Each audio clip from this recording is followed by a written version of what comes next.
Ilgtspēja, zaļā domāšana, bizness. Jep, tu klausies podkāstu Zaļā ziemeļmeita, un mans vārds ir Maija Āboliņa Tomsone. Seko podkāstam Spotify un Apple podcasts un nepalaid garām jaunākās epizodes. Sveiks, klausītāji! Šodien es tev gribu piedāvāt vēl vienu uzņēmumu pieredzes stāstu par to, kā ilgtspēju veidot un attīstīt. Un šis ir ļoti interesants uzņēmums, jo tie ir virši.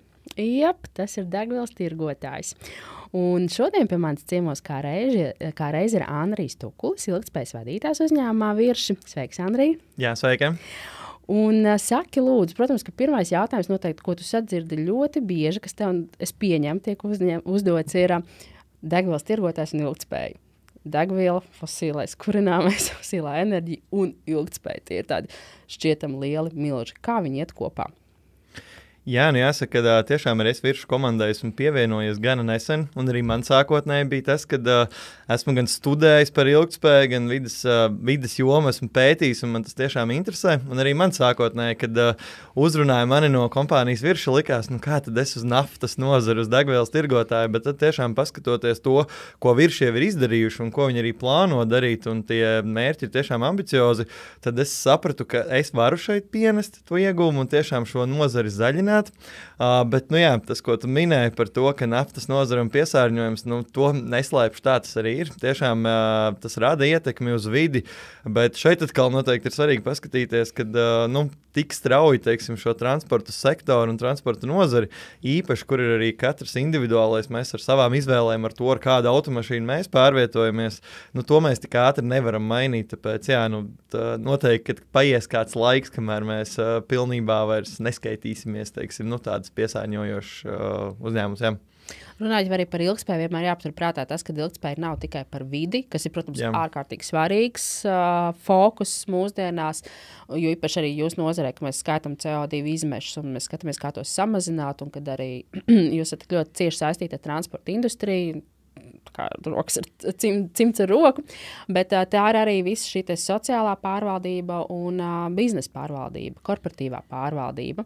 Saki, lūdzu, vai tu zini, kas uzņēmumā bija tas pagrieziena punkts, kad jūs sākāt pievērsties mērķtiecīgāk ilgtspējīgām aktivitātēm un veidot jau kaut kādu savu vīziju, ko tad jūs gribat darīt, kā jūs gribat mainīties, jo to pasauli no jums prasa?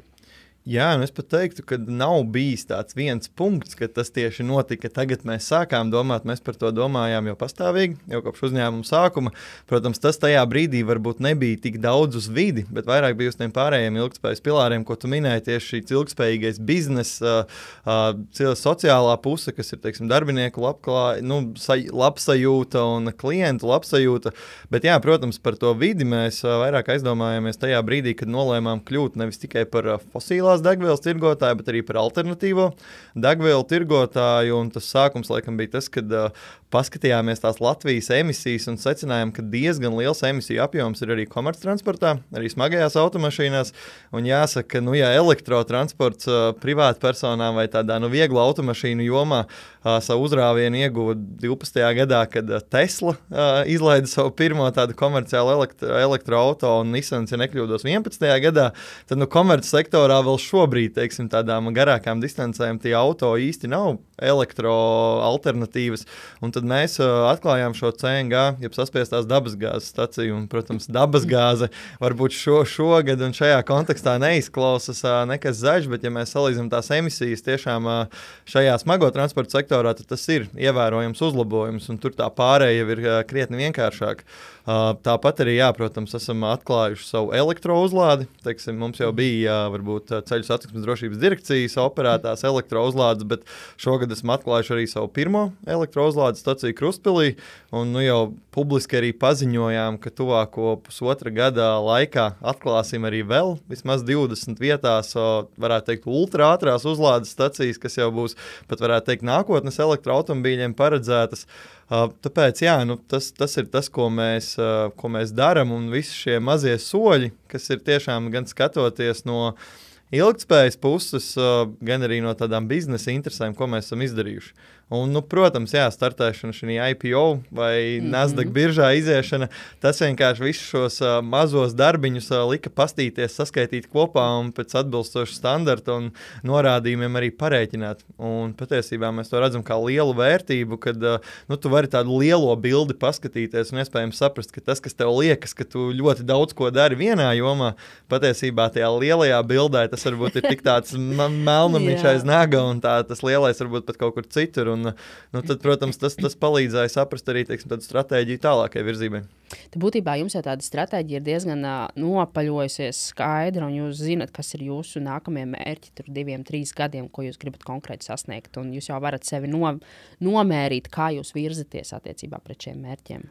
Stratēģija mums ir, jā, bet tieši, kas attiec uz šiem ilgtspējas jautājumiem, tad tas vingrinājums, ko mēs veicām šogad, kas bija arī tāds salīdzinoši interesants, bija būtiskuma analīze tieši šiem ilgtspējas kritērijiem. Lūdzu vairāk, jo tā ir tāda lieta, ko ko es savā burbulī dzirdu starp ilgtspējas ekspertiem. Kāpēc tie uzņēmumi netaisa būtiskuma analīzi? Tas taču ir tik svarīgi. Pastāstiet, kas tas tāds ir, kā jūs to darījāt un kāda bija jūsu secinājumi? Būtiskuma analīzi tiešām mēs veicām, mēs aptaujājām ieinteresētās puses, kas ir, protams, mūsu darbinieki, mūsu vadība, mūsu akcionāri, jo startējot šajā biržā tiešām ļoti daudz bija privāti akcionāri, kas ir vienkārši mājsaimniecības, un arī man jāsaka, ka es arī pats biju virsmu akcionārs, un man draugi ir, un visi prasa, ko te jūs darīsiet, kā te jūs, kur Eiropa pieņēma aizliegumu iekšzetzinējiem, ko tad darīsiet, un tad tiešām šajā būtiskuma analīzē mēs secinājām, ka tās prioritātes katrai no grupām nedaudz atšķirās, bet ir kopsaucēji, un tas vienkārši mums ļāva saprast, ka primāri mēs to lielāko uzsvaru liekam uz tām lietām, kas ir svarīgas, tad, lielākai daļai šo ieinteresēto pušu, vai kas ir tās kopīgās intereses. Protams, jāsaka, šī būtiskuma analīzē ļoti daudz ko spēlē arī tas, kā tu šos, veicot šo aptauju, šo interviju ar ieinteresētajām pusēm, kādi ir šie jautājumi. Jo tur ir tas, tā teikt, ietekme, cik liela ir ietekme, teiksim. Tas ir arī atsaucoties to, kurš saprot šo ilgtspēju. Jo, protams, kad jautā par kādu avārijas risku, degvielas uzpildes stacijās vai citu, un tad, protams, cilvēki to vērtē kā ļoti kritisku. Lai gan varbūt no tāda vides jomas, tā iespējamība ir maza un viss tiek darīts, lai to novērstu, bet, šī svaru izvērtēšana, tas ir tāds, ko noteikti redzam, kad vēl var pilnveidot, kas, manuprāt, tāds viens šablons nedara visiem. Tur katrai nozarei tiešām vajag nedaudz pieslīpēt, lai tas rezultāts, parādītu tādu tiešām, kā ceļa karti, ko tad darīt tālāk. Es vienkārši parādītu, ka šie riski ir ļoti riskanti un kad īsti varbūt tādām ilgtspējas lietām tik daudz nevajag pievērsties. Tā kā šis bija gana interesants vingrinājums, ko veicām. Saka, lūdzu, kas bija tās galvenās būtiskuma lietas, kas jums iznāca ārā no šīs aptaujas? Jā, būtiskākais, varētu teikt, tāds top 1, kas parādījās, kas iespējams sakrīt arī ar tādu vispār sabiedrības virzību, ir tiešām šīs atjaunīgās enerģijas. Gan elektroenerģiju, ko var saražot ar saules paneļiem, gan arī dažādi alternatīvie degvielu veidi. Mēs no virsmas puses esam gan aktīvi komunicējuši, gan skatāmies tieši uz šo biometānu, kas ir iemesls arī viens no tiem, kāpēc mēs attīstījām šo saspiesto dabasgāzes tīklu, jo mēs redzam, ka nākotnē šo fosīlo dabasgāzi mēs pilnīgi mierīgi varam aizstāt ar no atkritumiem, no atlikumiem saražotu biometānu. Jo, ūdeņradis, viņš ir ļoti interesants, arī to mēs pētam, un Eiropa jau ir pateikusi, ka arī tādas uzpildes stacijas būs, bet jāsaka, tur tā tehnoloģija vēl ir diezgan tā kā joprojām zaļa. Zaļa ar domājot to, ka viņa vēl, tā kā komerciāli pamatojama vēl īsti nav. Līdz ar ko, un citas lietas, protams, bija darbinieki un sociālā joma, kur arī, lai tiešām mūsu darbinieki būtu apmierināti ar to, kur viņi strādā, un kas arī nemazāk būtiski, ko mēs paši varbūt sapratām, ka varētu darīt vairāk, ir tieši komunikācija par to, ko mēs daram, un arī skaidrot mūsu darbiniekiem, lai tiešām tas lielā vīzija vai tas mērķis par ilgtspēju tad arī kaskadētos no tās stratēģijas, kas ir tas skaistais līdz tiešām katra darbinieka ikdienai, un lai viņš saprastu, ko darīt, lai tad viņa tā darbības ikdiena būtu arvien ilgtspējīgāka. Tā kā tas, kas mums iznāca tādas galvenās lietas no šī visa. Vai jums tas bija pārsteigums? Jo reizēm ir tā, ka uzņēmums ir iedomājies kaut ko vienu, un tad viņš paskatās, un šito īstenībā sagaida no manas interesētās puses. Bija jomas, kur bija pārsteigums, bet jāsaka, tieši akcionāru un vadības tās atbildes diezgan sakrita. Tā teikt, tiešām tiem, kas ir tie būtiskākie uzņēmumi, varbūt stratēģijas lēmumu pieņēmēji, to domas sakrita, bet citās ieinteresētajās pusēs bija tā, kad bija tāds pārsteigums, vai tiešām, teiksim, nezinu, ka mēs jau to darām, vai, tā kā tur bija interesantas lietas, un, protams, tālāk atkal secināt, kā tad vēl prioritizēt un ko tad darīt. Tur vēl pie tā mēs šobrīd strādājam, jo skaidrs, ka tā būtiskuma analīze tas nepasaka uzreiz pilnīgi ko darīt. Tas ir tāds labs temperatūras mērījums, un attiecīgi tālāk tas ir jāizmanto, lai tiešām to iestrādātu, un lai gala beigās arī būtu tiešām šī ilgtspēja uz visiem 3 pilāriem, lai arī tā biznesa puse būtu, jo mēs esam privāts uzņēmums, un arī visi jau, es neticu, ka Latvijā ir kāds cilvēks, kurš ir pret zaļo domāšanu un klimata ietekmes mazināšanu, bet tajā brīdī, kad tev piestādīts rēķins par to, vai parāda, cik tad izmaksātu tos pakalpojums, tad cilvēki tomēr arī aptaujas daudz pierāda, ka tomēr domājam ar maciņiem, tas ir spēcīgāk, iespējams saistīts arī ar to, kāda ir vispār mūsu sabiedrības maksātspēja, un cik daudz mēs, īpaši šobrīd, kad ir enerģētiskā krīze un tā teikt, tās cenas ir visam uzlikušas debesīs, tad atkal parādās jautājums, cik mēs esam gatavi piemaksāt par to, lai būtu zaļāki. Tāpēc tas viss tāds komplekss, bet virzamies uz to, lai tiešām visu šo saliktu tādā strukturēti un tad pieturētos arī pie tā. Ja nemaldos, jums ir gandrīz 700 darbinieki. Jā. Kā jūs uzņēmumā organizējat to komunikāciju, lai tā ilgtspējas misija aiziet līdz katram tam darbiniekam? Viņš varētu aiziet mājās un savai ģimenei pie galda pastāstīt. Ziniet, kādā uzņēmumā es strādāju? Jā, protams, jāsaka, ka mums lielākā daļa darbinieku ir tieši frontes līnijā, ja tā var teikt, tieši degvielas uzpildes stacijās, un jāsaka, ka šie darbinieki tiešām ir mūsu varoņi, kas ir ikdienā strādā ar klientiem, un visu šos ilgtspējas risinājumus tad arī apkalpo un uztur un sniedz atgriezenisko saiti, bet tas, ko mēs darām, lai tā sajūta būtu, mēs tiešām regulāri rīkojam arī dažādas tādas kopā sanākšanas vai arī, teiksim, virtuāls apmācības darbiniekiem, kur mēs tiešām pastāstam par to, kāda tad ir tā lielā uzņēmuma virzība un kāpēc varbūt parādās, kāds alternatīvas degvielas uzpildes vai uzlādes veids mūsu šajā spēku uzpildes stacijā vai kas cits. Tā kā tiešām to sajūtu cenšamies radīt, kad uzņēmums domā par ilgtermiņu. Arī tas pats mums, teiksim, šobrīd degvielas uzpildes stacijās attīstam dažādus apkalpošanas risinājumus, kur varbūt nav vajadzīga darbinieku iesaiste. Viens, teiksim, tas ir robots tīrītājs, kas, protams, mājās mums aerobots, kas tīra telpas, tas ir pašsaprotami, bet, teiksim, šādā degvielas uzpildes stacijā tas jau ir drusku sarežģītāk, bet arī tas ir. Tāpat arī, protams, darbiniekiem cenšamies uzklausīt, kas ir tās viņu lietas, teiksim, vai ko viņi saskata. Un jāsaka, diezgan bieži patiešām no darbiniekiem nāk tādas iniciatīvas, kur mums ir tāds, mēs varbūt atrodoties citā vietā, ne tieši šajā degvielas uzpildes stacijā, to pat nebūtu pamanījuši. Un tāds ļoti, ļoti labs iespējas ir dažādas kampaņas, kur mēs, teiksim, darbiniekiem tā teikt sacensības garā, teiksim, liekam kaut ko, kādu no šiem uzdevumiem veikt, un tad viņi arī ļoti labprāt iesaistās un arī, ir priecīgi redzēt, ka, teiksim, viņiem ir izdevies kaut ko ietaupīt vai samazināt labāk nekā varbūt citām degvielas uzpildes stacijām, un tad attiecīgi tas ir tāds sava veida, kā ar spēļošanas elementiem, kā tad panāk, ka viņi sajūt to, ka viņu varbūt nedaudz piepūle kaut kādu izslēdzot apgaismojumu vai, teiksim, regulējot temperatūru vai, teiksim, tiešām piedāvājot kādu citu risinājumu, ka tas palīdzēja. Starp citu, kādi ir tādi, varbūt tie lielākie mērķi, ko jūs sev izvirzījuši ilgtspējas jomā, un kas ir tie instrumenti, kā jūs mērat savu progresu attiecībā uz šo mērķu sasniegšanu? Jā, protams, viens no tiem mērķiem, ko mēs redzam īpaši šogad, kad jāsaka, ka šīs energoresursu cenas pieaug arī mums, mēs, protams, šogad uzstādījām mērķi sasniegt konkrētu enerģijas ietaupījumu elektroenerģijai, ko mēs arī tiešām katrs darbinieks iesaistījās. Mēs skatījāmies, kur mēs varam samazināt spilgtumu, kādu dekoratīvu apgaismojumu mēs varam atslēgt. Bet tad atkal pārdošanas kolēģi saka, bet šis ļoti labi izgaismo produktu, kas jāpārdod. Un tad tā teikt, šogad mēs izgājām to fāzi, un tāpat mēs esam šogad uzstādījuši 13 mūsu degvielas stacijās saules paneļus, kur principā atkarībā no stacijas patēriņa mēs pat līdz 4. daļai no stacijas kopējā patēriņa varam saražot ar sauli jau uzreiz uz vietas. Tāpat mēs kā Virši esam iestartējuši arī degvielas tirdzniecības jomā, nevis degvielas, bet elektroenerģijas tirdzniecības jomā. Un tas, ko mēs darām, mēs iepērkam no Latvijas ražotājiem, kas ražo atjaunīgo enerģiju, atjaunīgo elektroenerģiju. Mēs viņu iepērkam un pārdodam mūsu klientiem, protams, arī paši savās degvielas uzpildes stacijās patērējam tikai Latvijā ražot zaļo enerģiju.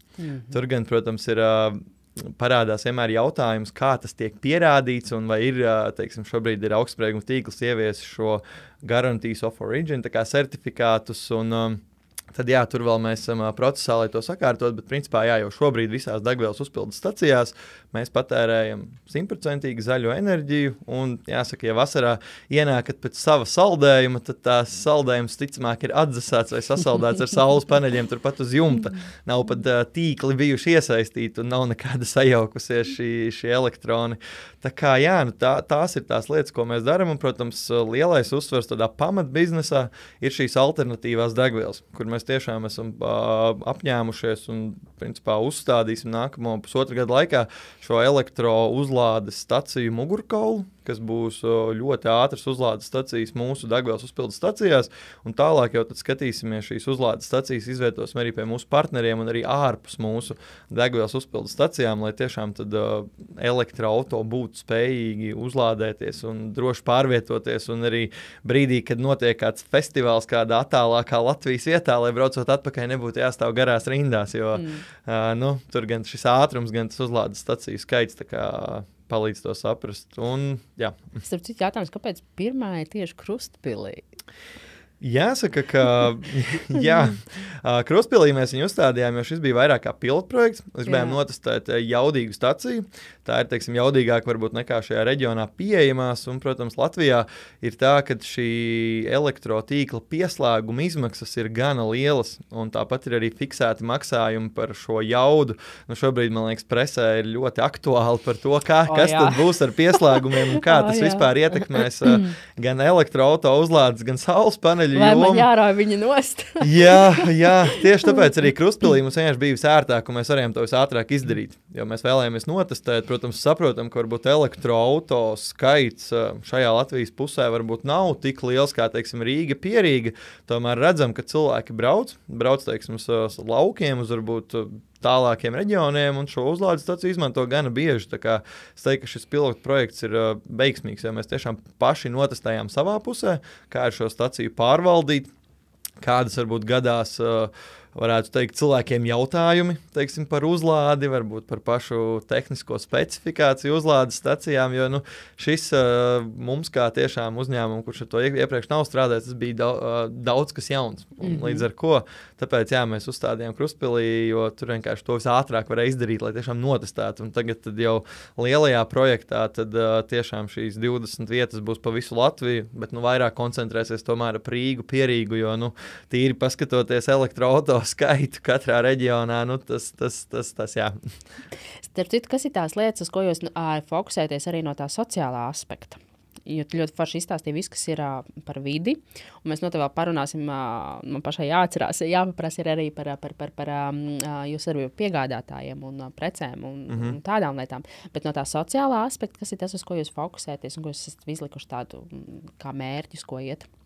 Jā, no sociālā, jāsaka tiešām tas, ko mēs redzam, ir, ka mūsu klientiem piedāvāt šīs zaļās alternatīvas, teiksim, kas ir šie paši vegāniskie ēdieni un, teiksim, uzpilda logu šķidrumu uzpilde nevis no kanniņām, bet no teiksim, automāta. Jā, un jāsaka, mēs Latvijā bijām pirmie, kas šādu ieviesa uzpildu logu šķidrumam jau 2011. Precīzi gadu nepateikšu, bet jā, ar to mēs arī lepojamies. Bet tieši sociālajā jomā, protams, jā, mums ir liels uzsvars uz mūsu darbiniekiem, uz to, lai viņi būtu apmierināti, lai būtu dažādība darbiniekos. Un tas, ko es minēju, teiksim, arī skatoties uz šo, tā teikt, automātisku apkalpošanu vai, teiksim, ēdienu pasūtīšanu, lai tev nav jāiet pie cilvēka pie kases, mēs redzam, ka mēs šādā veidā arī varam panākt, ka pie mums varēs strādāt darbinieki, kuri iespējams nerunā latviski, vai iespējams varbūt ir problēmas ar komunikāciju kā tādu, bet viņi ļoti labi var, teiksim, darīt to, kas ir jādara Daugavpils stacijas darbiniekiem. Līdz ar ko, jā, šīs ir tās jomas, ko mēs skatāmies tieši darbinieku puse, un, ja runājam par mūsu klientiem, tad, protams, un akcionāriem, tad vienmēr skatāmies, lai arī viņiem būtu, teiksim, šie piedāvājumi, teiksim, kas ir tādi ilgtspējīgāki un arī tā iesaista, lai tiešām no sabiedrības būtu, teiksim, tā atgriezeniskā saite būtu no katra no mūsu akcionāriem. Tā kā tās ir tās, varbūt, galvenās lietas. Jā. Vai jums ir kaut kāda politika, kā jūs izvērtējat, kādiem sadarbības partneriem jūs sadarbosieties, un kas ir tās preces, ko jūs vēlaties piedāvāt klientiem savos veikalos? Jā, protams, mums ir katru preci, ko mēs pirms izvietojam mūsu, tā teikt, veikalā, mēs notestējam, mēs pārbaudam. Jūs paši iekšēji? Jā, jāsaka, ka man tas tāds ikdienas plus darbā, ka es tiešām notestēju ļoti daudz dažādus produktus, un jāsaka, tagad arī bija tā, nesen var pateikt vienu piemēru, ka bija gadījums, ka atveda ļoti, varbūt, tādā latviskā iepakojumā iepakotas piparkūks vai ko citu, un beigās vienkārši paskatījāmies, ka šis produkts ir ražots varbūt citā valstī, un varbūt tas ir maldinošana, varbūt ne gluži zaļmaldināšana, bet tāda sava veida maldināšana, un mums tiešām šis lokāli ražotais no Latvijas uzņēmumiem ir ļoti svarīgi.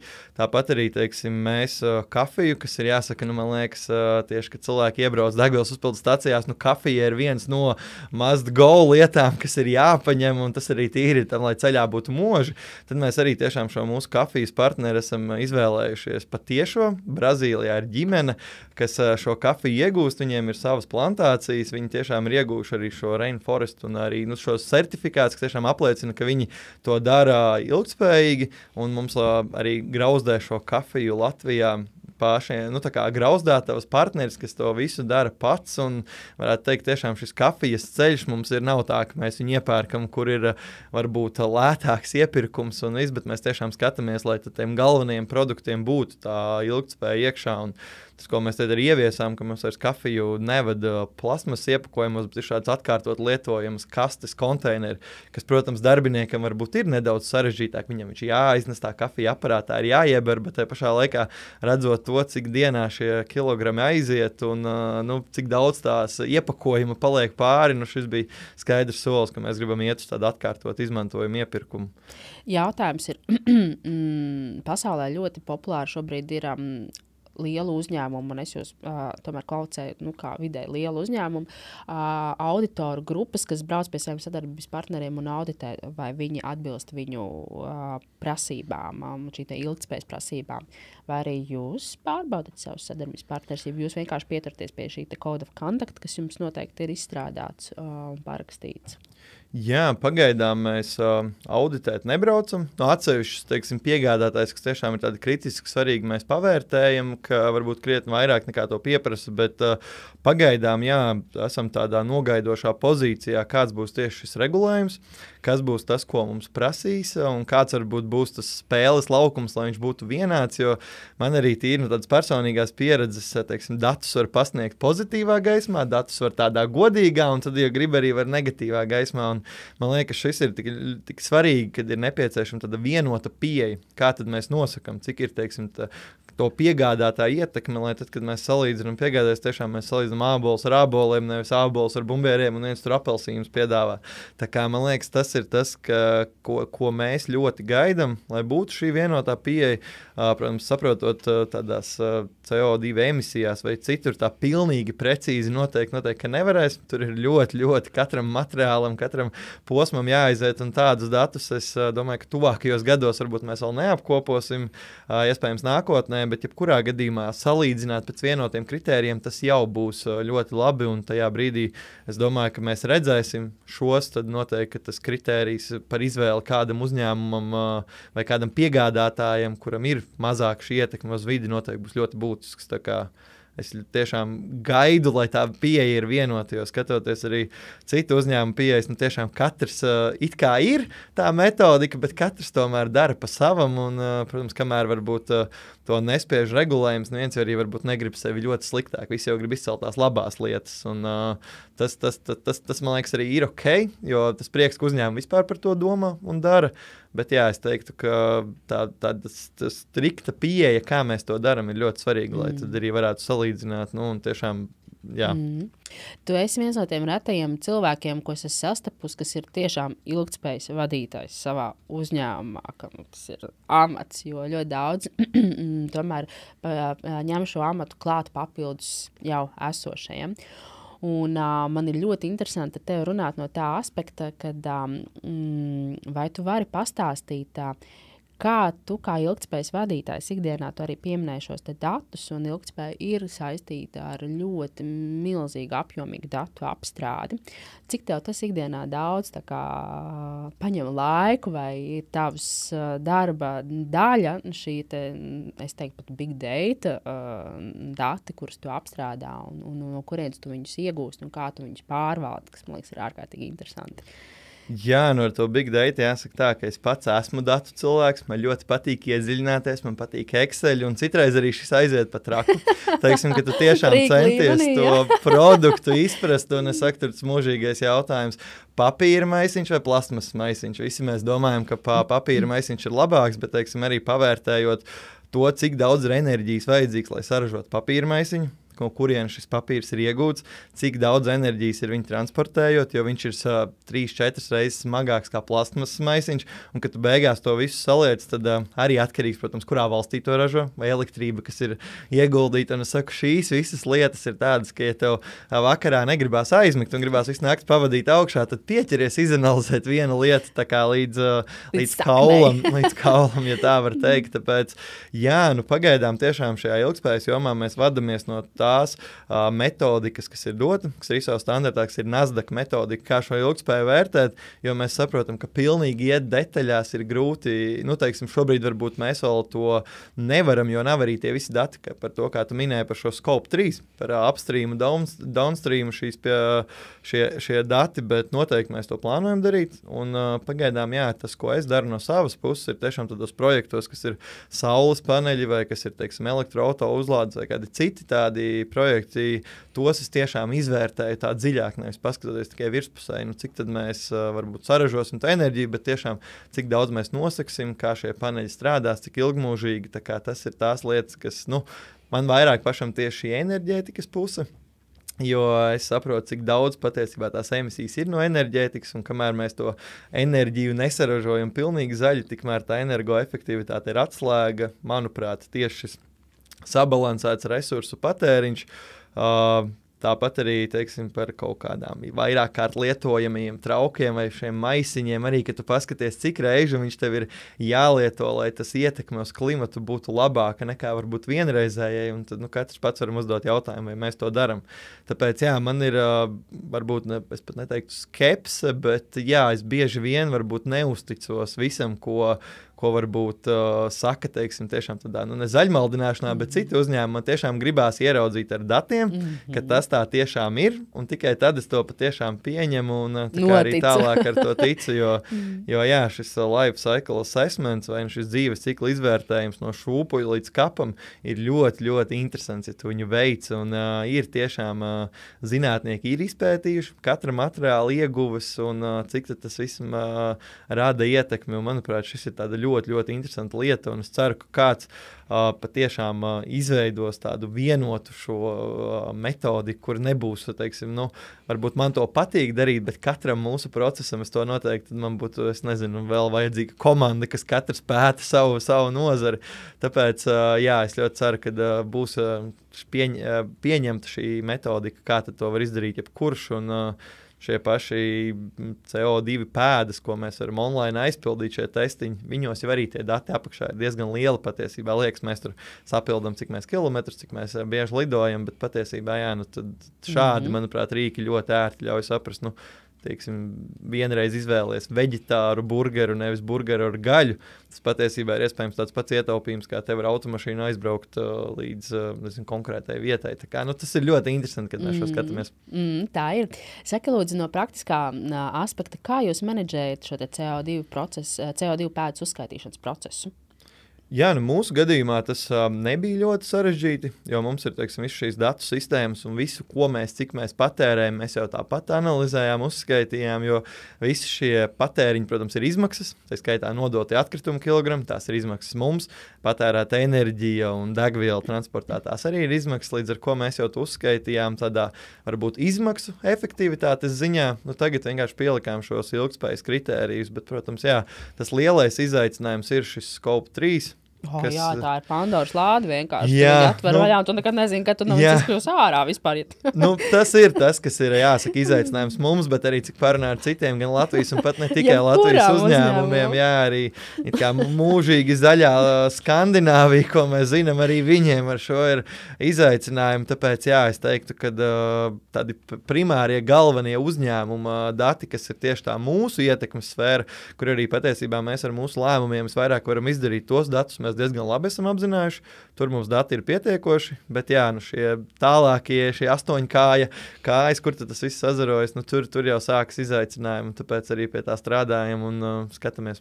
Bet tā fiziski jums tas ir Excelis, jums tā ir kaut kāda menedžmenta sistēma, jums tas ir kāds iepirkts risinājums, kā jūs to fiziski menedžējat? Fiziski, teiksim, par kaut kādām degvielas jomām vai to tās ir sistēmas, bet tālāk, teiksim, šo ietekmi uz vidi tiešām tas ir vairāk Excelis, kur mēs vienkārši ieliekam šīs lielās vērtības iekšā. Tāpēc, jā, protams, tas, ko varētu uzlabot, ir, teiksim, šo atsakošanu biežāk, regulārāk veikt, tiešām tādu uztaisīt jau par pārvaldības vai monitoringa sistēmu šim visam. Bet jā, nu jāsaka, ka tad, kad mēs identificējam, kas ir tās lietas, kas, nu, teiksim, ikdienas darbiniekam mēs nestāstam, tev ir šis par uzlabojums ietaupīs tik un tik tonnas vai kilograms CO2, mēs tiešām vienkārši izstāstam to konceptuāli, kad ir, mēs darām šādi, vai mēs šo iepakojumu tagad varbūt samazinam, vai, piemēram, tagad mēs palaidām ēdamās krūzītes. Ēdamās krūzītes, jā, viršu Rīgas 4 degvielas stacijās var ēdamo krūzīti. Arī Brazīlijas kafiju. Jā, ar ilgtspējīgi ražotu kafiju, jā, tieši tā kā saka, un tad tālāk mēs tiešām vienkārši tos mērķus jau deleģējam tādā, nu, praktiskā lietā, praktiskā līmenī, teiksim, un tad atskaitam to tālāk jau tad veicot šos aprēķinus. Pastāsti, lūdzu, man vienkārši ļoti interesē tavs amats, jo, kā es minēju, tas viens no tiem retajiem 100% ilgtspējas cilvēkiem, un ļoti daudzos uzņēmumos ir šī diskusija, vai mēs šo ilgtspēju uzticam kādam papildus, vai mums tam ir vajadzīgs atsevišķs cilvēks. Un, man liekas, kad ar tevi parunājot, tad mēs ļoti forši varam uzņēmumiem parādīt plusus un mīnus. Vai tu vari pastāstīt, kā tu jūti, kas tad ir tavs darba ikdienas scope, pienākums scope, ar ko tu strādā, uz ko tu galvenokārt fokusējies, kas ir tās lietas, cik daudz tu strādā strateģiski, cik daudz tu strādā izglītojoši, cik tev daudz ir sasaist ar citiem uzņēmumu departamentiem, cik daudz tev ir šī datu analītika. Ja tu varētu iezīmēt savu ikdienu un ikdienā apskatāmo jautājumu loku un varbūt arī tādu vērtējumu, cik ir realistiski to veikt amata apvienošanas kārtībā. Jā, nu šeit noteikti jāsaka, arī viršos, protams, man nav, es neesmu savā departamentā, es neesmu neatkarīgs no citiem, es esmu biznesa attīstības daļā, un līdz ar ko mana ikdiena vairāk paiet tiešām meklējot, kā mēs varam ar ilgtspējīgiem risinājumiem attīstīt arī mūsu biznesu. Tas ir tāds, protams... Bet tas ir pamats, kas, man liekas, ir visiem jāsaprot, kad... Tas stereotips, kad ilgtspēja ir atrast kaut ko vidēji draudzīgu un tāpēc man tas prasīs investīcijas, man no kaut kā būs jāatsakās vai vēl kaut kā. Nē, ilgtspēja ir arī par to, lai uzņēmums gūtu peļņu, jo jebkuras veselīgas sabiedrības pamatā, jebkuras ekonomiskas izaugsmes pamatā ir uzņēmumi, kas ir šīs labklājības celšana, peļņas gūšana un ilgtspēja nevar būt no tā atraut. Un tev katrai darbībai, ko tu uzņēmumā veic, ilgtspējīgi ir jānes pievienotā vērtība tavam biznesa attīstībai, biznesa modelim, tavai peļņai. Un tās ir tādas pilnīgi nesaraujamas lietas. Tāpēc liekas loģiski, ka tu esi biznesa attīstības daļā. Es pat varbūt būtu vēl dramatiskāks. Teiktu, ka tie uzņēmumi, kas nedomā par ilgtspēju, iespējams pēc 10 gadiem var arī vairs nebūt. Jo, protams, varbūt tādas tīri ekonomiskā pamatojuma nav, bet mēs esam pasaulē, kur ir skaidri apņēmusies un sabiedrība kopumā esam apņēmušies iet uz šo klimata neutralitāti Eiropā vismaz noteikti. Un līdz ar ko tad tāpat šie visi lēmumi būs tādi, kad tev uzņēmumu tu nevarēsi nedomāt, tu nevarēsi pievērt acis un teikt, bet Latvijā mums nav vētras, nav sausumi, nekas, mēs dzīvojam zaļi, lai vasarā ir drusku siltāks un ziemas maigāks. Tā kā tas ir noteikti. Es tieši uzņēmumiem, kas varbūt domā par to, vai vajag vai nevajag, es teiktu, ka vajag vai nevajag, bet tas ir obligāti jādara. Vienkārši tā konkrēta spēja jums zudīs, ja jūs nedomāsiet par šo un tā jūsu biznesa niša arī mums, kāpēc, protams, kā degvielas tirdzniecības uzņēmumam, kas ir kā pamatbizness, kāpēc mēs par to domājam, mēs vienkārši sapratām, ka ja mēs nesekosim līdzi un neattīstīsimies un nemeklēsim šīs alternatīvas, ja mēs paliksim kā tikai degvielas uzpildes tirgotājs, ticamāk, mēs nebūsim pēc gadiem, varbūt ne 10, jo šīs automašīna parks tik ātri nenomainās, bet tāpat skaidrs, ka 2050. Gadā tas biznesa prioritātes jau būs pilnīgi citas.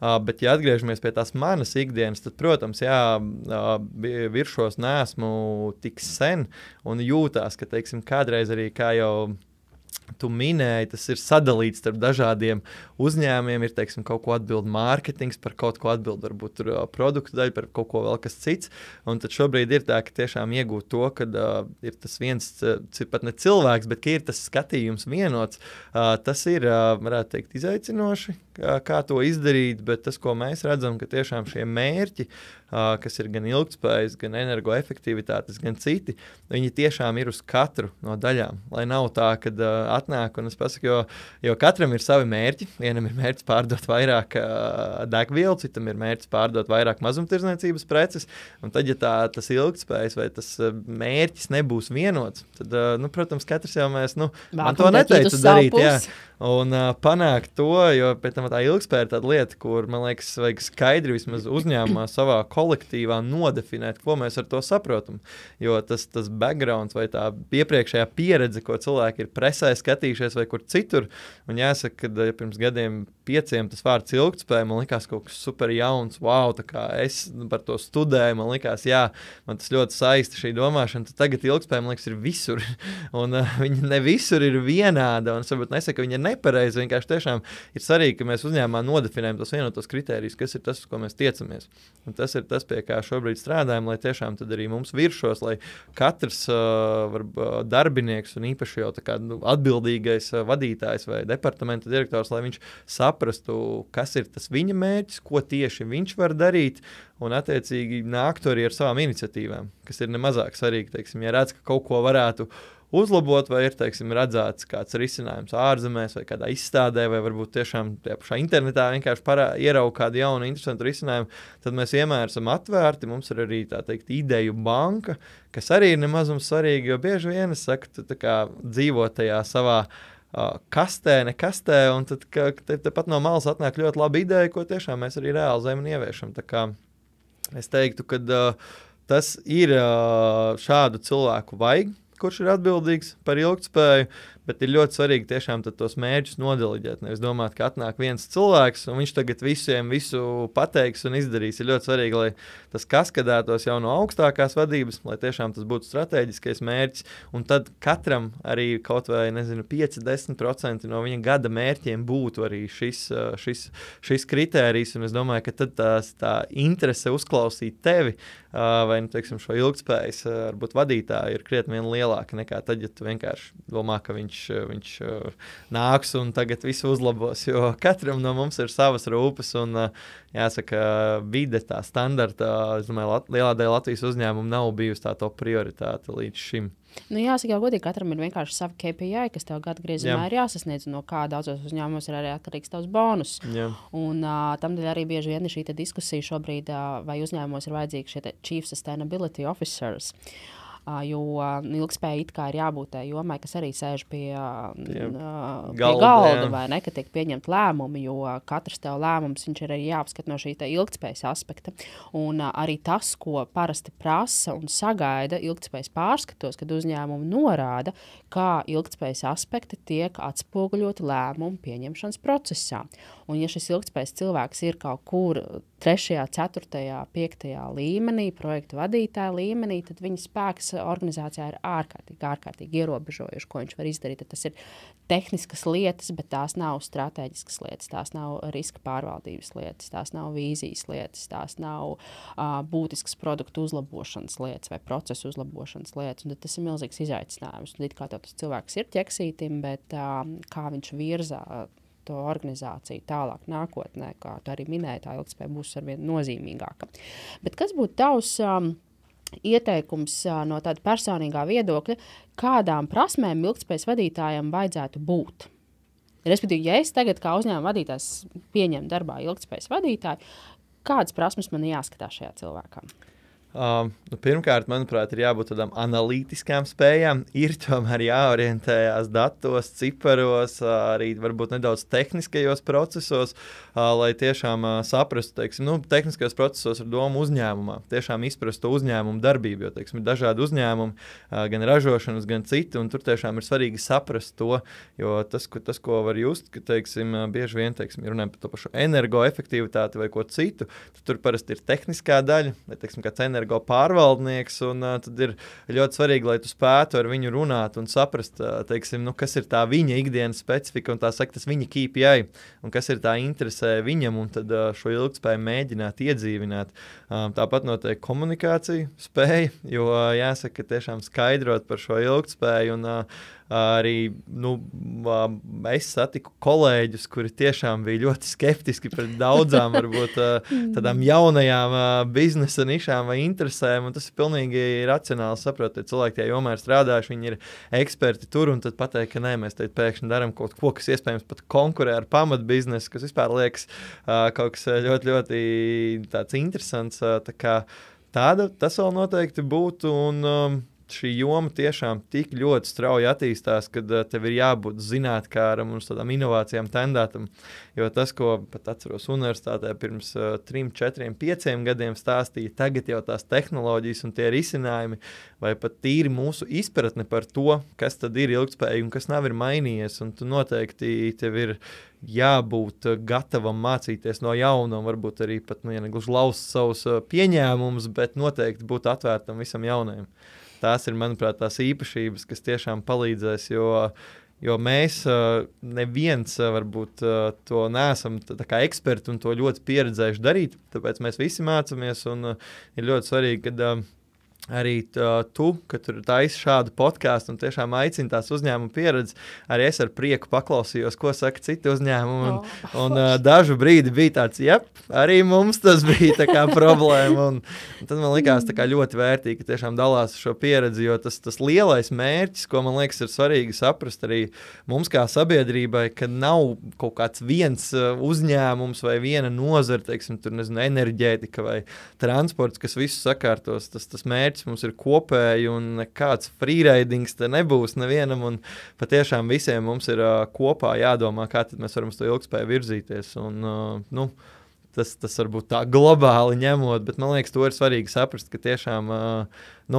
būs jādomā mums visiem ir ikdienā par to, un varbūt, teiksim, ņemot vērā, ka sabiedrība varbūt par to tā neaizdomājas, man liekas, teiksim, mums kā tādiem atslēgas uzņēmumiem vai, teiksim, tādiem tirgus spēlētājiem ir svarīgi tiešām no savas puses izdarīt visu, lai arī tas gala klients saprastu, kāpēc viņš varbūt izvēloties nedaudz dārgāk vai nedaudz citādāku risinājumu, kur tad viņš iegūst, un ka tas iegūms, viņš varbūt nav materiāls, bet gala beigās skatoties uz mūsu bērniem, mazbērniem un vispār uz to pasaules tālāko, ka tas noteikti nāks par labu, un tas, ko man gribētos tiešām, lai cilvēki saprot, ka tas mērķis ir kopējs, un tas iegūmus jutīsim mēs visi.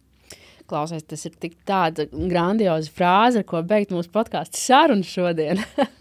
Bet es tev vēl paprasīšu pēdējo jautājumu. Kas būtu tavs ieteikums uzņēmumiem, ar ko sākt veidot ilgtspējas stratēģiju?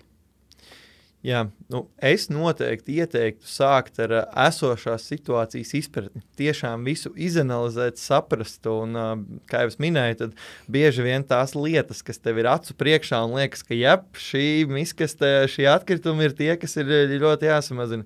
Bet patiesībā paskatoties, teiksim, varbūt kāds ir uzņēmuma, vai tas energoresursu vai citu resursu patēriņš ir bieži vien tās lielākie, tās atslēgas lietas ir tajās, kas mums nav acu priekšā. Nevis tās pulzīti, kas mums deg virs gaismas kabinetā, un teikt, mēs sēdēsim tumsā pie datora, bet bieži vien varbūt tas ir, teiksim, mājas neefektīvs siltinājums vai tas pats darbinieku, šis sociālais aspekts tiešām, kad šie darbinieki iespējams nav apmierināti, un viņi varbūt nesaprot, kāpēc mēs viņi pretojās tam, ko varbūt ir uzņēmums apņēmies. Tā kā es noteikti ieteiktu sākt ar tādu dziļu analīzi. Nevis uzreiz stādīt tādus lielus mērķus, kad mēs sasniegsim tik un tik, bet sākotnēji tiešām saprast, kas ir tas, kas patērē, un tad kurā tad no procesiem vai uzņēmumu daļām mēs, teiksim, šos CO2 ietaupījumus vai vispār šo ilgtspēju tad iegūsim. Un tā teikt, sākt nevis no domām par nākotni, bet tiešām izanalizēt, kas tad ar mums ir, un jo ļoti bieži atklājas lietas, par kurām tiešām, jo tie īpaši lielos uzņēmumos. Mazākos uzņēmumos es ticu, ka tur ļoti labi kreisā roka zina, ko labā dara, bet lielos uzņēmumos ļoti bieži tur ir kāja, roka, galva, un tur ir... Katrs skrien uz savu pusi. tas ir jāsaprot pirmām kārtām, kas, kur, ko, un pēc tam tālāk tad stādam mērķus un tiešām analizējam, un gala beigās, no savas puses pielieku to, ka tiešām rēķinam un izvērtējam un esam kritiski domājoši. Man liekas, tas ir ļoti, ļoti būtiski. Ļoti labā ziņa. Es varu tikai pievienoties. Uzkāpjam vispirms uz svariem, paskatāmies. Jā, ar ko mums jāstrādā? Cik daudz ir jāstrādā, un tad noliekam realistisku mērķi. Tieši tā. Tā kā paldies tev liels šodien par sarunu, paldies tev, kad ļāv mums ieskatīties viršu biznesā un ilgtspējas mērķos, un es varu novēlēt tikai, lai viss izdodās, un lai katra no teju 70 stacijām ir ar saules baterijām, un tad, lai katrā ir šīs apēdamās kafijas krūzītes. Jā, tā kā droši aicinam izmēģināt un tad sniegt arī vērtējumiem. Paldies tev! Paldies, ka biji kopā ar mums! Klausies podcastu Spotify un Apple podcasts platformās. Savukārt, ja tavam uzņēmumam ir nepieciešams palīdzēt noorientēties ilgtspējas jautājumos un izstrādāt ilgtspējas stratēģiju, sazināmies www.ziemeļmeita.com